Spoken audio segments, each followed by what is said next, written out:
ಸಖತ್ ಫ್ಲೇವರ್ಫುಲ್ ಆಗಿರುವಂತಹ ಈ ಮಶ್ರೂಮ್ ಪುಲಾವ್ನ ಒಮ್ಮೆ ಟ್ರೈ ಮಾಡಿ. ತುಂಬ ಸಿಂಪಲ್ ಆಗಿರುತ್ತೆ, ಟೇಸ್ಟ್ ಮಾತ್ರ ನೆಕ್ಸ್ಟ್ ಲೆವೆಲಲ್ಲಿರುತ್ತೆ.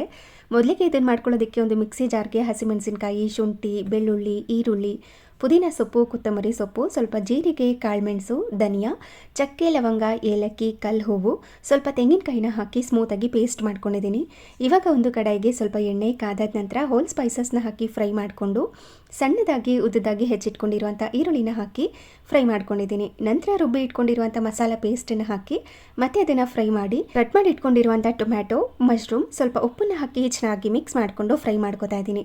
ನಂತರ 1 ಲೋಟದಷ್ಟು ಅಕ್ಕಿಗೆ 2 ಲೋಟದಷ್ಟು ನೀರನ್ನು ಹಾಕಿ ಚೆನ್ನಾಗಿ ಕುದಿಸ್ಕೊಂಡು ಕುದಿಯೋ ಹಂತದಲ್ಲಿ ನೆನೆಸಿಟ್ಕೊಂಡಿರುವಂಥ ಅಕ್ಕಿ, ರುಚಿಗೆ ತಕ್ಕಷ್ಟು ಉಪ್ಪನ್ನು ಹಾಕಿ ಕೊನೆಯಲ್ಲಿ ನಿಂಬೆಹಣ್ಣಿನ ರಸನ ಹಾಕಿ ಮಿಕ್ಸ್ ಮಾಡಿಕೊಂಡು ಚೆನ್ನಾಗಿ ಮಿಕ್ಸ್ ಮಾಡ್ಕೋಬೇಕು. ನೀರು 3/4 ಭಾಗದಷ್ಟು ಖಾಲಿ ಆದಮೇಲೆ ಇದನ್ನು ಇನ್ನೊಮ್ಮೆ ಮಿಕ್ಸ್ ಮಾಡಿ ಒಂದು ಲಿಡ್ಡನ್ನು ಕ್ಲೋಸ್ ಮಾಡಿ ದಮ್ ಕಟ್ಕೊಂಡ್ರೆ ಸಕ್ಕ ಟೇಸ್ಟಿ ಆಗಿರುವಂಥ ಮಶ್ರೂಮ್ ಪುಲಾವ್ ರೆಡಿ.